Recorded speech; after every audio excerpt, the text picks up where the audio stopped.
உங்கள் எல்லாரையும் கூடிய சீக்கிரம் இல்லை, இப்போ தான் மீட் பண்ணோம் 1 மந்த்துக்கு முன்னாடி மார்கனுக்காக. கூடிய சீக்கிரம் திருப்பி மீட் பண்ணுறது ரொம்ப சந்தோஷமாக இருக்குது. ஒரு குடும்பத்தை பார்க்கும்போது எப்படி ஃபீல் ஆகும், ஃப்ரெண்ட்ஸை பார்க்கும்போது. எனக்கு நிறைய வேலைன்னு இருக்கிறதுனால நிறைய பேர் கேட்பாங்க, ஏன்னா இன்டர்வியூவில் இவ்வளோ சிரிக்கிறீங்க, ஜாலியாக பேசுகிறீங்க, படத்தை பற்றியே பேச மாட்டேங்கிறீங்க. ஏன்னா 24/7 வேலையாக இருக்கிறதுனால என்னோடய ரிலாக்ஸேஷனே உங்களை பார்க்குறது தான். இன்டர்வியூவில் நிறைய பேர் நீங்கள் ரீசெண்டாக கவனிச்சிருக்கலாம், ரொம்ப அதிகமாக சிரிக்கிறேன், காமெடி பண்ணுறேன். படத்தை தானாக பேசிக்கும், படம் எப்படி இருக்கணும் அதை பற்றி நம்ம பேசி பண்ணுறதை விட யாராவது ஒருத்தர் அன்பாக பழகணும், பேசணுன்ற மாதிரி என் மண்ணை மாறிடுச்சு. இப்போ உங்களை பார்க்கும்போது உண்மையிலேயே உள்ளேருந்து என் ஃபேமிலி உட்காந்துருக்குது, என்னை தூக்கிட்டு போய் மக்கள் முன்னாடி சேர்க்க போகுது, எல்லோரும் எனக்கு நல்லது மட்டும் தான் நினைப்பாங்க, அவங்கக்கிட்ட பேசுகிறேன் அப்படின்ற மாதிரி நான் உங்களெல்லாம் பார்த்தா உண்மையிலே சந்தோஷமாயிடுறேன், ஜாலியாக இருக்கேன். பயப்படலாம் இல்லை, என்ன தம்பிலாம் ஏதாவது ஒன்று கேட்பாரு, சந்தோஷமாக எதிர்கொண்டு அதுக்கு பதில் சொல்கிறேன். ரொம்ப பாசிட்டிவான வைப்பை நீங்கள் கொடுக்குறீங்க. அப்படி நான் அப்படி உணர்றேன்னு சொன்னால் அதுக்கேற்ற மாதிரி நீங்கள் நிறைய எனக்காக பண்ணியிருக்கீங்கன்றது தான் உண்மை ஆக்சுவலாக. ஸோ இன்றைக்கி வரைக்கும் நான் இன்னொன்று தடவை சொல்கிறேன், நான் ஒரு மிக சாதாரண ஒரு ஆக்டர் தான். சூப்பர்மேனில் பயங்கர டேலண்டட் ஆக்டர்ஸ் நானே கண்ணால் பார்த்துருக்கேன். பட் எனக்கு நீங்கள் ஏதோ ஒரு காரணத்துக்காக ஒரு பெரிய அங்கீகாரம் கொடுத்து தூக்கி வச்சுருக்கிறீங்க. அது பண்ணி என்னை 25வது படம் நடிக்கிற வரைக்கும் ஒரு ஆக்டராக நீங்கள் ஆக்கி வச்சுருக்கிறீங்க. உங்கள் எல்லாருக்கும் என்னுடைய மிக மிக தாழ்மையாக மனமார்ந்த நன்றிகளை தெரிவிச்சுக்கிறேன். Thank you so much. அண்டு நான் தமிழில் நான் மனசில் என்னோட நாலேஜுக்கு நான் ரேட் பண்ணுற டாப் 5 ஃபிலிம்ஸ் ஒரு படம் அருவியை பார்த்து உண்மையிலே மிரண்டுட்டேன். ஆக்சுவலாக பார்த்து நைட்டு 2 o'clock பார்த்து முடித்தேன் பிரபு. ஒரு 3-4 தடவை கண்ணீர் விட்டு அழுதுருப்பேன். அந்த திருநங்கைகள் பற்றி நீங்கள் அப்ரோச் பண்ண விதம், வாழ்க்கையை பற்றி, அது ஒரு புதிய பரிணாமத்தை எனக்கு கொடுத்துச்சு அருவின்ற படம். படத்தை தாண்டி உங்கள் கருத்து இருக்கு இல்லையா, எண்ணற்ற எண்ண கலவைகளில் உள்ள அவர் மனம் சிந்திச்சுக்கிட்டே இருக்குது பல டைமென்ஷனில். ஷெல்லி சொன்ன மாதிரி அருண் பிரபு வீட்டில் அவ்வளோ பேப்பர், பொலிட்டிக்கலை பற்றி அவ்வளோ நாலேஜ், மனிதத்தை பற்றி நிறைய கருத்துக்கள் இருக்கிறதுனால அவர் எக்ஸ்பிரஷன்ஸ் ரொம்ப குறைச்சிக்கிட்டாரு. கொஞ்சம் நிறைகுடம் தழும்பாதுன்னு சொல்லுவாங்க இல்லையா, அந்த அருண் பிரபு இவ்வளோ லிமிட்டாக பேசுகிறாருன்னா என்ன அர்த்தம்னா அவ்வளோ நாலேஜபிள் பர்சன். நீங்கள் பார்த்துருப்பீங்க கண்டிப்பாக அருவியை. வாழ் பார்த்தேன் பிரபு, வாழுமே wonderful movie. As a person எண்ணத்தில் அப்படி நிறைய தாட் ப்ராசஸ் இல்லைன்னா உங்களால் இந்த மாதிரி படைப்புகள் படைக்க முடியாது. இந்த சக்தி திருமணம்னு பார்த்தீங்கன்னா உண்மையிலேயே ஒரு டைரக்டர் தானே, நான் வேலையை பார்த்துட்டு போயிடுறேன் அப்படிலாம் நினைக்கவே இல்லை. அவர் என்கிட்ட ஒவ்வொரு நாளும் சார் பட்ஜெட்டில் இருக்கா, கண்ட்ரோலில் இருக்கா அப்படின்னு சொல்லிட்டு, ஒரு டேரக்டருக்கு பட்ஜெட்டை பற்றி தெரிஞ்சுக்கணுன்ற அவசியமே கிடையாது ஆக்சுவலாக. ஆனால் அவர் கேட்டுகிட்டே இருப்பார். நான் சொல்லுவேன், பிரபு நான் பரவாயில்ல பிரபு, நான் பார்த்துக்கிறேன், செலவை பற்றி கவலைப்படாதீங்க, நீங்கள் பண்ணுங்கள், கவலைப்படாதீங்கன்னு சொன்னேன். ஏன்னா உங்கள் நேரத்தில் ஒரு 10 நிமிஷம் இதுக்காக செலவு பண்ணக்கூடாதுன்ற எண்ணத்தில் நான் சொல்லுவேன். பட் ஆனால் இல்லை, ப்ரொடியூசர் சேஃபாக இருக்கணும் அப்படின்னு சொல்லிட்டு பட்ஜெட்டை பற்றி ரொம்ப கவலைப்பட்டு இவ்வளோ பெரிய படத்தை, மிகப்பெரிய படத்தை நீங்கள் சொன்ன மாதிரி முடிச்சு கொடுத்தீங்க பிரபு. உண்மையிலே ஆச்சரியப்படுத்துகிற விஷயம் எனக்கு அதுதான். நீங்கள் பெரிய கிரியேட்டர்னு தெரியும், ஒரு மனுஷனாக ஒருத்தருக்கு காசு செலவாகுது, அவருக்கு வட்டி போகுது, அவர் நல்லா இருக்கணும் அப்படின்னு நினைக்கிறீங்க இல்லையா. ஸோ அதுக்கு மிக மிக உங்கள் பண்புக்கும் உங்கள் குணத்துக்கும் நீங்கள் எங்கேயோ இருப்பீங்க பிரபு. ஆக்சுவலி எனக்கு என்ன இந்தியாஸ் டாப் 3 டேரக்டர்ஸில் அருண் பிரபு ஒன்று. எனக்கு மக்களுக்கும் அப்படி தான். எந்த லாங்குவேஜ்லேருந்து அவங்க அருவியை பார்த்தாலும், எந்த லாங்குவேஜ்லேருந்து அவங்க வாழ் பார்த்தாலும் கண்டிப்பாக உங்களை பற்றி ஒரு பெரிய புதிய பார்வை தான் அவங்களுக்கு உண்டாகும்.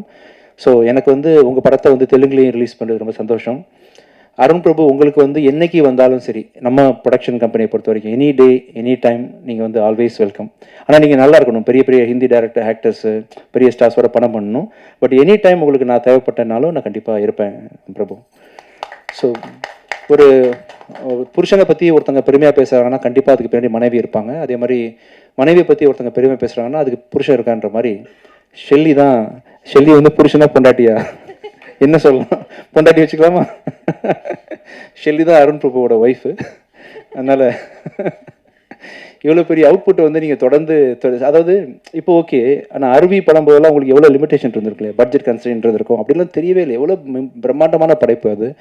அதை ஒரு டேரக்டர் யோசிக்கிறாரு, அதை பண்ணணும்னு நினைக்கிறாரு. சக்தி திருமணம் படத்தெல்லாம் நீங்கள் இல்லாமல், உங்களோட சப்போர்ட் இல்லாமல் கண்டிப்பாக அருண் பிரபுவால் இவ்வளோ அழகாக லேஸாக பண்ணியிருக்க முடியாது. அண்ட் நீங்கள் 2 பேரும் சேர்ந்து இன்னும் இந்தியாவே மிரட்டலாம் பிரபு. ஆக்சுவலாக உங்கள் அடுத்த படம் அப்படி தான் இருக்கணும். நீங்கள் ஃபிக்ஸ் பண்ண போகிற ஹீரோ, நீங்கள் 2 பேரும் சேர்ந்து பண்ணுற ப்ரொடக்ஷன் கம்பெனி, அதோட ரீச் எல்லாமே இந்தியா லெவலில். இப்போ இவங்க வந்தாங்க இல்லையா, இந்த அர்ஜுன் ரெட்டி, அந்த திடீர்னு ஹிந்தி பண்ண மாதிரி இன்னொரு பெரிய லெவலில் பேன் இண்டியா ஃபிலிம் நீங்கள் பண்ணணும், உலகமே வந்து உங்களை பார்த்து. ஏன்னா பெரிய ஹீரோஸ் வச்சு பண்ணும்போது, பெரிய ப்ரொடக்ஷன் கம்பெனி வச்சு பண்ணும்போது உங்களுக்கான பட்ஜெட்டு இப்போ பார்த்தீங்களா என்னதான் இருந்தாலுமே ஒரு சின்ன ஒரு கன்ஸ்டன்ட் இருந்துச்சுல உங்களுக்கு. அதெல்லாம் இல்லாமல் இன்னும் பயங்கரமான படங்கள் பண்ணும்போது உங்கள் அவுட்புட்லாம் உலக லெவலில் போய் சேரும். அதுக்கான அத்தனை பொட்டன்ஷியல் உங்களுக்கு இருக்குது. அதுக்கு சப்போர்ட் ஷெல்லி இருக்கார், உங்கள் டீம் ரேமண்ட் இருக்காங்க, எல்லோரும் இருக்காங்க. கண்டிப்பாக நெக்ஸ்ட் படத்தை வந்து நான் அருண்பிரபுட்ட இன்னும் பெருசாக எதிர்பார்க்குறேன். இதுவே வந்து ரொம்ப அருமையான படம். சத்ய திருமகன் பயங்கர கருத்துக்களோடு பண்ணியிருக்கீங்க. பெரிய ஹைட்ஸ்க்கு இந்த படம் உங்களை கொண்டு போவோம்னு நம்புகிறேன் Prabhu. All the best. Thank you Shelly, உங்களுக்கும் மிக மிக நன்றிகள். ஷெல்லி என் படத்தோட அடுத்த படத்துக்கு இவர் தான் கேமரா பண்ணுறாரு. யமகாதிக்கு டேரக்டர் பெப்பின் ஜார்ஜோட படத்துக்கு ஷெல்லி தான் கேமரா பண்ணுறாப்புல. So thank you so much Shelley.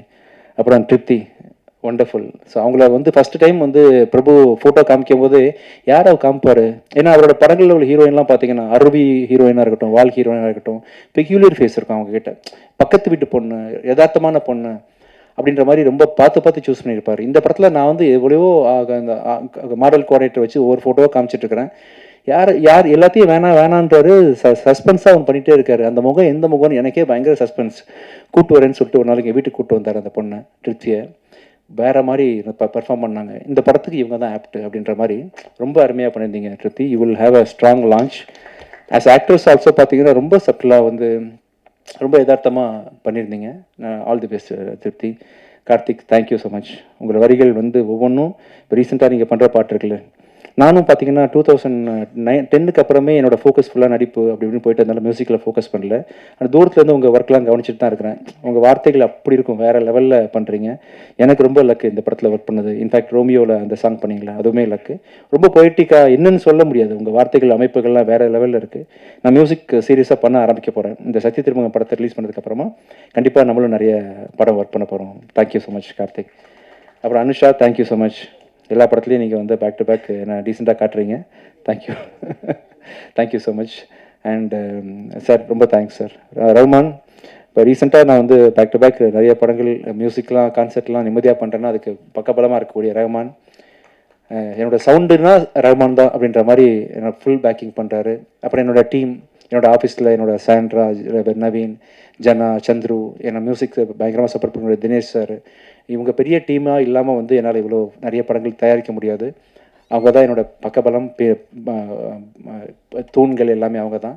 மிக்க நன்றி. And thank you so much Ajay for coming this. And உன்னோட ஃபஸ்ட்டு படம் வந்து 25 இன்றைக்கி 25வது நாளில்.